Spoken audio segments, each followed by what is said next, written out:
خواتین و حضرات، ایک ایسی ہولناک رات جس کی تاریکی سے روح کانپ جائے، جہاں بھوک اور کڑاکے کی سردی نے جسموں کو مفلوج کر دیا تھا۔ مدینہ منورہ کے گرد دشمنوں کا ٹھاٹے مارتا ہوا ایک سمندر موجود تھا جو اسلام کے چراغ کو بجھانے کی قسم کھا کر آیا تھا۔ ایسے نازک ترین موڑ پر رسول اقدس صلی اللہ علیہ وآلہ وسلم نے ایک صحابی کو ایسا حکم دیا جو موت کے منہ میں جانے کے مترادف تھا، مگر اس مرد مجاہد نے تنے تنہا دشمن کے لشکر میں گھس کر وہ کر دکھایا جس نے تاریخ کا دھارا ہی بدل کر رکھ دیا۔ آئیے جانتے ہیں رازدان رسول صلی اللہ علیہ وآلہ وسلم حضرت حذیفہ بن یمان کی وہ لرزہ خیز داستان۔ یہ واقعہ ہے غزوہ خندق کا، جب مشرکین عرب نے مدینہ کا محاصرہ کر رکھا تھا۔ حضرت حذیفہ بن یمان فرماتے ہیں کہ وہ رات اتنی کالی تھی کہ اپنا ہاتھ بھی نظر نہیں آتا تھا، اور آندھی کی آواز بجلی کی کڑک جیسی تھی۔ ایسے میں رسول اقدس صلی اللہ علیہ وآلہ وسلم نے انہیں بلایا اور حکم دیا کہ دشمن کے لشکر میں جا کر ان کے ارادوں کی خبر لاؤ۔ حذیفہ کہتے ہیں کہ سردی اور ڈر سے میرا برا حال تھا، مگر جیسے ہی حضور صلی اللہ علیہ وآلہ وسلم نے میرے سینے پر ہاتھ رکھ کر دعا کی، میرے جسم سے خوف نکل گیا اور مجھے سردی لگنا بند ہو گئی۔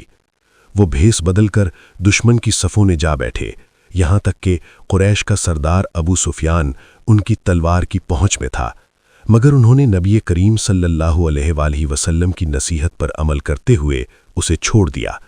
وہاں سے ایسی خفیہ معلومات لائے جس نے مسلمانوں کو فتح کی نوید سنا دی اور دشمن کو وہاں سے بھاگنے پر مجبور کر دیا۔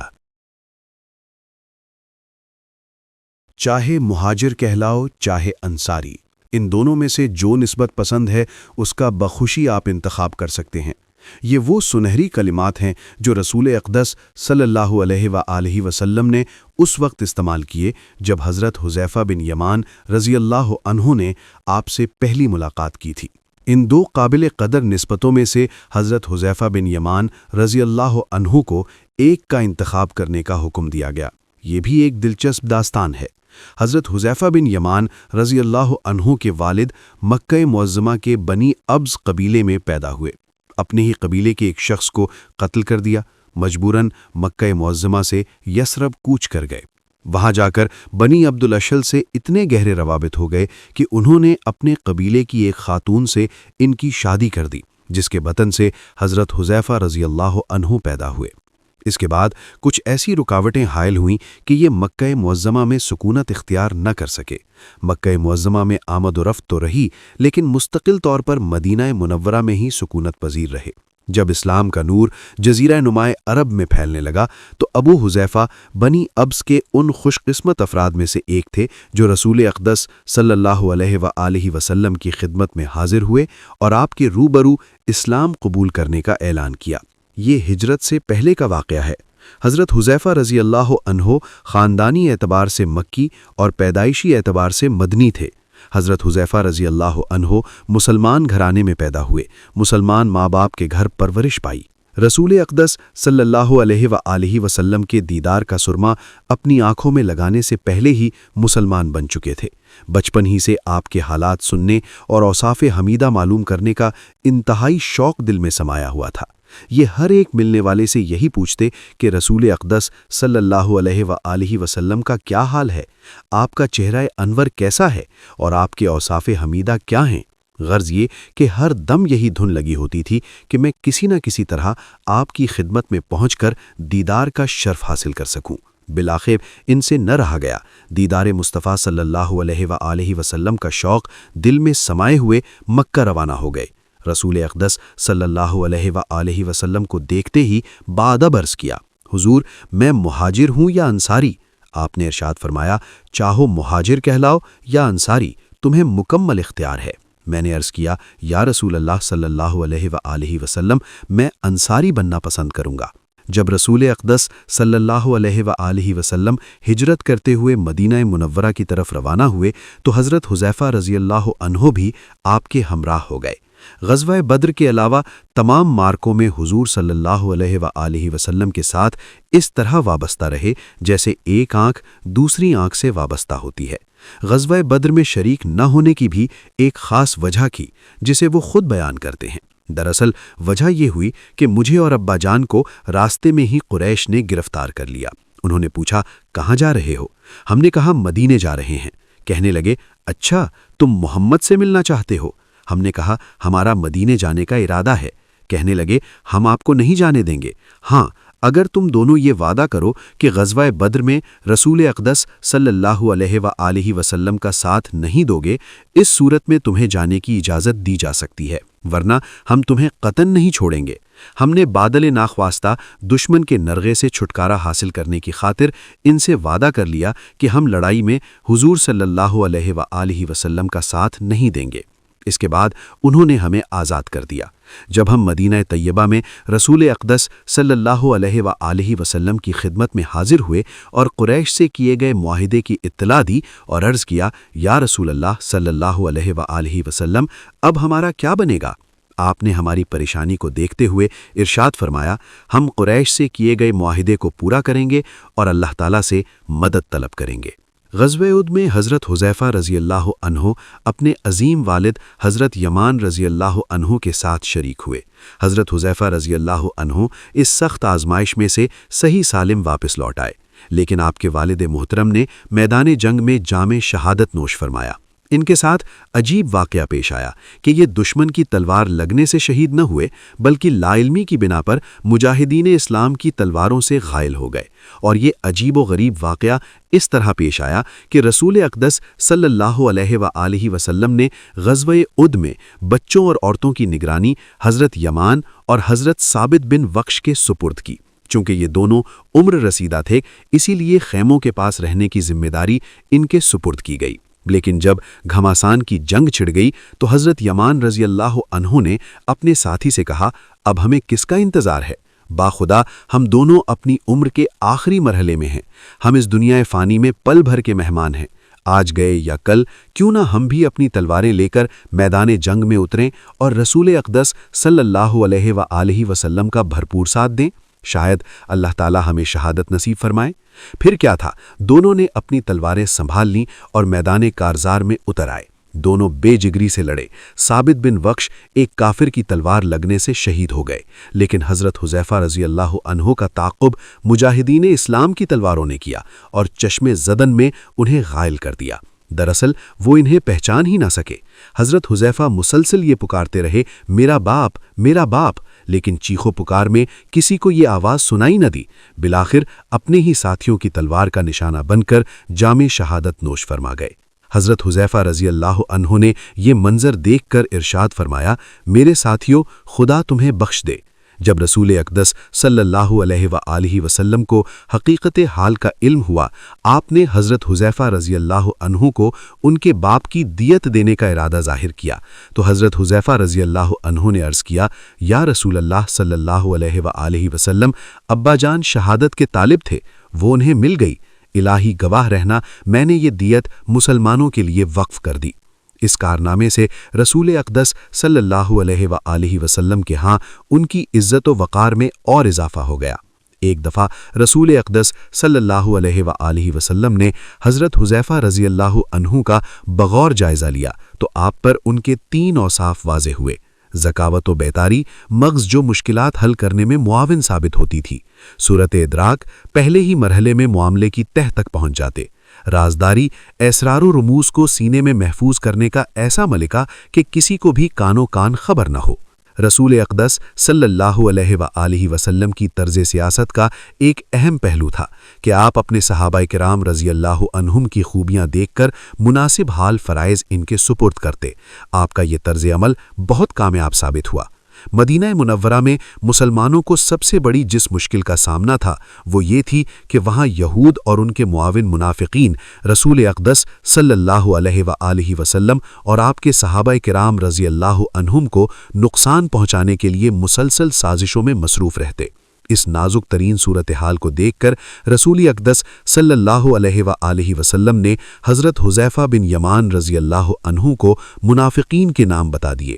یہ ایک ایسا سربستہ راز تھا جو آپ نے حضرت حذیفہ رضی اللہ عنہ کے علاوہ کسی کو نہ بتایا اور انہیں یہ حکم دیا کہ منافقین کی حرکات کا خیال رکھیں تاکہ اسلام اور اہل اسلام کے خلاف ان کی سازشوں کو ناکام بنایا جا سکے۔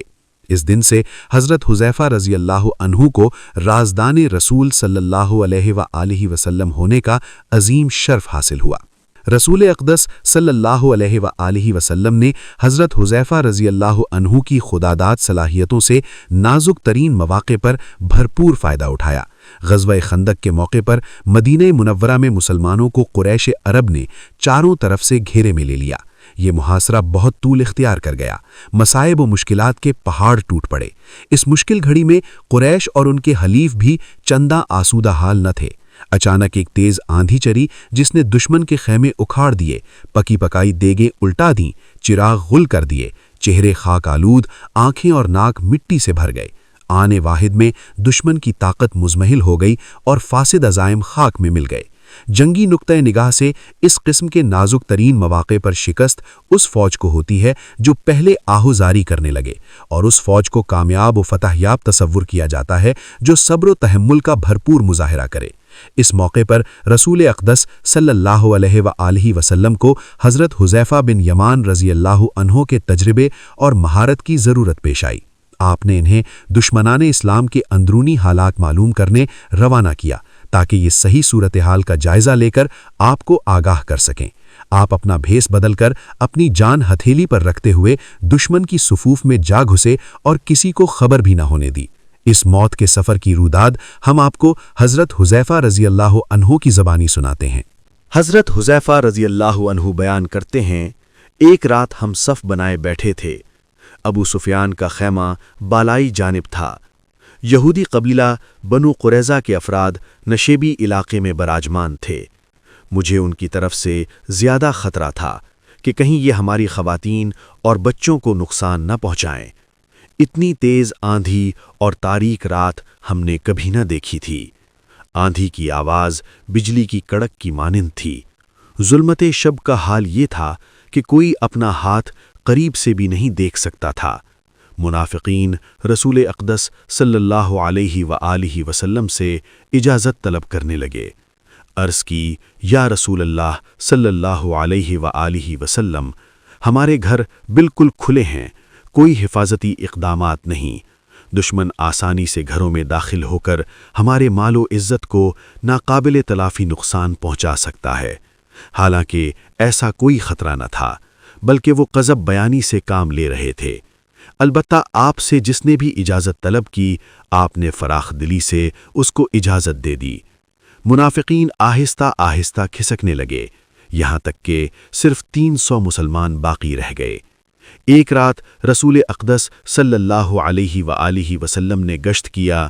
ایک ایک مجاہد کا حال معلوم کرتے ہوئے جب میرے پاس پہنچے، میں نے ایک چھوٹی سی چادر اوڑھ رکھی تھی۔ سردی، بھوک اور تھکاوٹ کی وجہ سے گھٹنوں میں سر دیے ہوئے بیٹھا تھا۔ آپ نے دریافت کیا، کون ہو؟ میں نے عرض کی، یا رسول اللہ صلی اللہ علیہ وآلہ وسلم، میں آپ کا خادم حذیفہ ہوں۔ آپ نے فرمایا، حذیفہ، تم یہاں کیسے بیٹھے ہو؟ عرض کی، بھوک اور سردی نے نڈھال کر رکھا ہے۔ آپ نے رازدارانہ انداز میں ارشاد فرمایا، دیکھو، دشمن اس وقت نازک ترین صورتحال سے دوچار ہے۔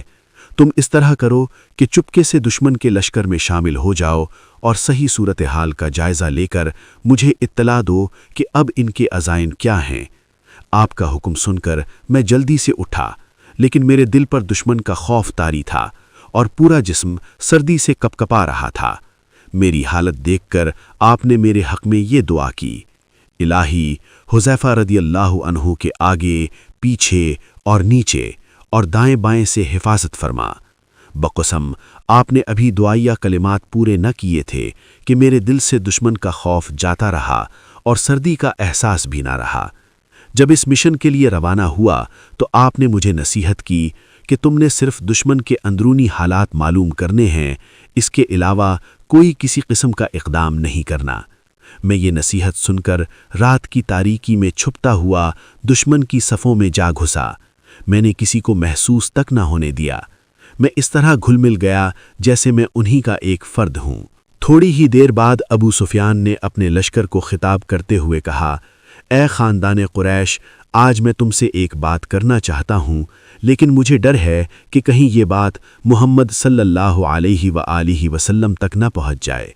ہر شخص دیکھ لے کہ اس کے دائیں بائیں کون بیٹھا ہے۔ میں نے یہ بات سنتے ہی فوراً اپنے ساتھ بیٹھے ہوئے شخص کا ہاتھ پکڑ کر پوچھا، تم کون ہو؟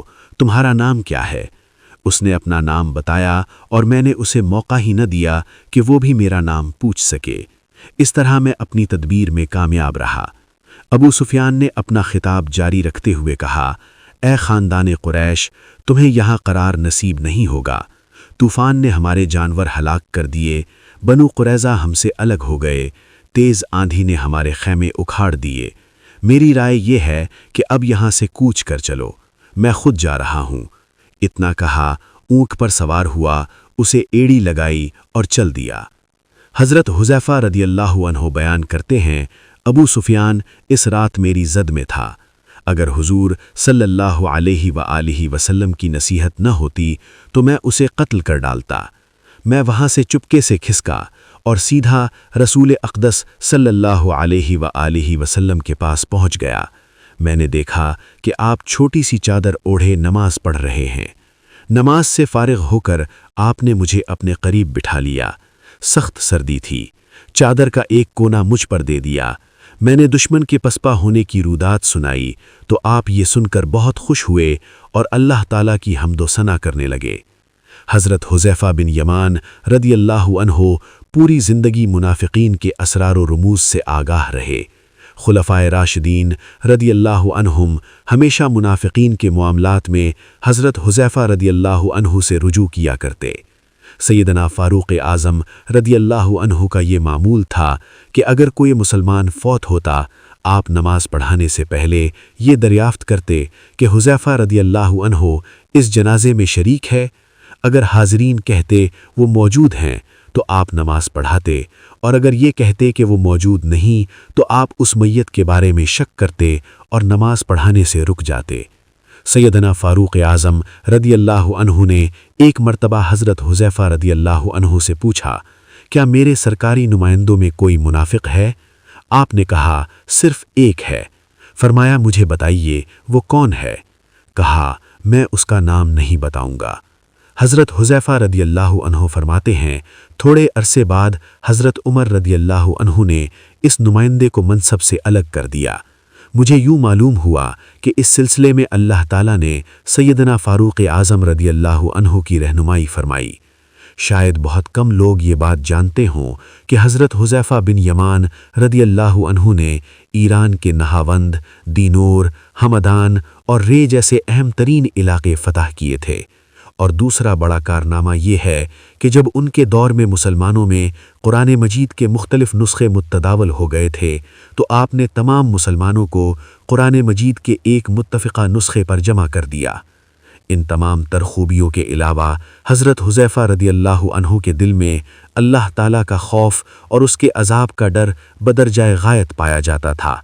جب آپ مرض الموت میں مبتلا ہوئے، چند صحابہ کرام رضی اللہ عنہم آپ کی تیمارداری کے لیے رات کے آخری حصے میں تشریف لائے۔ آپ نے پوچھا، کیا وقت ہے؟ صحابہ کرام نے بتایا، صبح ہونے والی ہے۔ یہ سن کر فوراً پکار اٹھے، میں اس صبح سے اللہ کی پناہ مانگتا ہوں جو جہنم رسید کرنے والی ہو۔ یہ جملہ 2 مرتبہ اپنی زبان سے ادا کیا۔ پھر پوچھا، کیا تم نے میرا کفن تیار کیا ہے؟ صحابہ نے بتایا، ہاں۔ فرمایا، زیادہ قیمتی کفن نہ پہنانا۔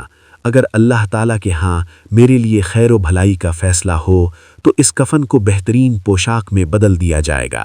اگر معاملہ اس کے برعکس ہوا تو یہ کفن بھی گل سڑ جائے گا۔ اس کے بعد زبان پر یہ دعائیہ کلمات جاری ہو گئے، الہی تو جانتا ہے کہ میں نے زندگی بھر فقیری کو توانگری پر، عاجزی و انکساری کو سربلندی و سرفرازی پر اور آخرت کو دنیا پر ترجیح دی۔ جب آپ کی روح قفس انصری سے پرواز کر رہی تھی تو کہا، دیکھو ذوق و شوق سے میرا حبیب آیا، دربار الہی میں جو شرمندہ ہوا اسے کامیابی نصیب نہیں ہوگی۔ اللہ تعالیٰ حذیفہ بن یمان پر رحم فرمائے۔ بے شمار خوبیوں کا مالک عجیب آزاد مرد تھا۔ حضرت حذیفہ بن یمان کے تفصیلی حالات زندگی معلوم کرنے کے لیے درج ذیل کتابوں کے حوالے دیے گئے ہیں۔ 1 الاستیعاب 1 276، الاصابہ 1 317، الطبقات الکبریٰ 1 25، سیر اعلام النبلاء 2 260، تہذیب التہذیب 2 219۔ دوستو، حضرت حذیفہ بن یمان رضی اللہ عنہ کی یہ زندگی ہمیں سکھاتی ہے کہ رسول اقدس صلی اللہ علیہ وآلہ وسلم کی کامل اطاعت میں ہی اصل کامیابی ہے۔ وہ راز جو کسی اور کو معلوم نہ تھے، وہ اللہ کے نبی صلی اللہ علیہ وآلہ وسلم نے ان کے سپرد کیے۔ یہ ایمان کی وہ طاقت تھی جس نے ایک نہتے انسان کو ہزاروں کے لشکر کے سامنے نڈر اور بے خوف بنا دیا۔ اگر آپ کو صحابہ کرام کی یہ ایمان افروز داستان پسند آئی ہو تو اس ویڈیو کو لائک کریں اور ایسی مزید ویڈیوز کے لیے ہمارے چینل کو سبسکرائب کرنا نہ بھولیں۔ اللہ حافظ۔